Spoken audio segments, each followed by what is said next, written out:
राधे राधे। आज आप सुनिए सफला एकादशी व्रत कथा। वैदिक पंचांग के अनुसार हर साल पौष महीने के कृष्ण पक्ष में पड़ती है। इस साल सफला एकादशी 15 दिसंबर को मनाई जाएगी। सफला एकादशी के दिन व्रत रखने और भगवान विष्णु की पूजा करने से व्यक्ति के सभी काम सफल होते हैं और उसे जीवन में सुख सौभाग्य की प्राप्ति होती है। आइए अब सुनिए एकादशी व्रत कथा। प्राचीन समय में चंपावती नगरी में महिष्मान नामक एक राजा राज्य करता था। उसके 4 पुत्र थे, जिसमें सबसे बड़े पुत्र का नाम लुम्पक था। वह बहुत ही दुष्ट और पापी था। वह हमेशा पर स्त्री गमन में या फिर वेश्याओं में जाकर अपने पिता का धन व्यय किया करता था। देवता, ब्राह्मण, वैष्णव आदि सुपुत्र पात्रों की निंदा करके वह अति प्रसन्न होता था। सारी प्रजा उसके कुकर्मों से बहुत दुखी थी, परंतु युवराज होने के कारण सब चुपचाप उसके अत्याचारों को सहन करने को विवश थे और किसी में भी इतना साहस नहीं था कि कोई राजा से उसकी शिकायत करता। लेकिन एक दिन बुराई का अंत जरूर होता है। एक दिन किसी तरह से राजा महिष्मान को लुम्पक के कुकर्मों का पता चल गया। अपने पुत्र के बारे में ऐसी बातें सुनकर राजा अत्यधिक क्रोधित हुआ और उन्होंने लुम्पक को अपने राज्य से निकाल दिया। पिता द्वारा त्यागते ही लुम्पक को किसी ने सहारा नहीं दिया और सभी ने त्याग दिया।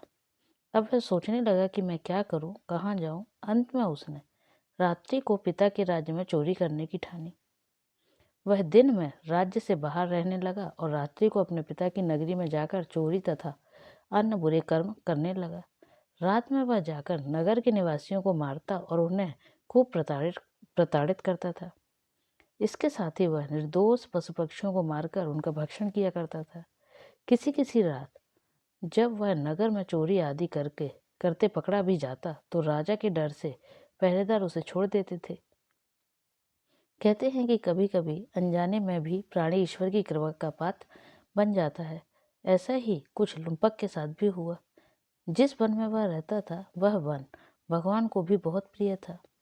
उस वन में एक प्राचीन पीपल का वृक्ष था तथा उस वन को सभी लोग देवताओं का क्रीड़ा स्थल मानते थे। वन में उसी पीपल के वृक्ष के नीचे महापापी लुम्पक रहता था। कुछ दिन बाद पौष मास के कृष्ण पक्ष की 10वीं के दिन वस्त्रहीन होने के कारण लुम्पक तेज ठंड से मूर्छित हो गया। ठंड के कारण वह रात को सो ना सका और उसके हाथ पैर अकड़ गए। वह रात बड़ी कठिनता से बीती, किंतु सूर्य के उदय होने पर भी उसकी मूर्छा नहीं टूटी। वह ज्यों का त्यों पड़ा रहा। सफला एकादशी की दोपहर तक वह पापी मूर्छित ही पड़ा रहा। जब सूर्य के तपने से उसे कुछ गर्मी मिली तब दोपहर में कहीं उसे होश आया और वह अपने स्थान से उठकर किसी प्रकार चलते हुए वन में भोजन की खोज में फिरने लगा। उस दिन वह शिकार करने में असमर्थ था, इसलिए पृथ्वी पर गिरे हुए फलों को लेकर पीपल के वृक्ष के नीचे गया। तब तक भगवान सूर्य अस्ताचल को प्रस्थान कर गए थे। भूखा होने के बाद भी वह उन फलों को ना खा सका, क्योंकि कहाँ तो वह नित्य जीवों को मारकर उनका मांस खाता था और कहाँ फल। उसे फल खाना तनिक भी अच्छा नहीं लगा। अतः उसने उन फलों को पीपल की जड़ के पास रख दिया और दुखी होकर बोला, हे ईश्वर, यह फल आपको ही अर्पण है। इन फलों से आप ही तृप्त हो। ऐसा कहकर वह रोने लगा और रात को उसे नींद नहीं आई। वह सारी रात रोता रहा। इस प्रकार उस पापी ने अनजाने में ही एकादशी का उपवास हो गया। उस महापापी के इस उपवास तथा रात्रि जागरण से भगवान श्री हरि अत्यंत प्रसन्न हुए और उसके सभी पाप नष्ट हो गए। सुबह होते ही एक दिव्य रथ अनेक सुंदर वस्तुओं से सजा हुआ आया और उसके सामने खड़ा हो गया। उसी समय आकाशवाणी हुई, हे युवराज, भगवान नारायण के प्रभाव से तेरे सभी पाप नष्ट हो गए हैं। अब तू अपने पिता के पास जाकर राज्य प्राप्त कर। लुम्पक अत्यंत प्रसन्न हुआ और उसने आवाज को सुनकर भगवान को प्रणाम किया। वह दिव्य रूप धारण कर राजा महिष्मान के पास गया। अपने पुत्र को बदला देखकर राजा बहुत खुश हो गया।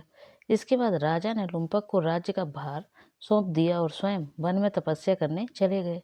लुम्पक ने धर्म के अनुसार राज्य किया। उसे मनोज्ञ नाम का एक पुत्र हुआ।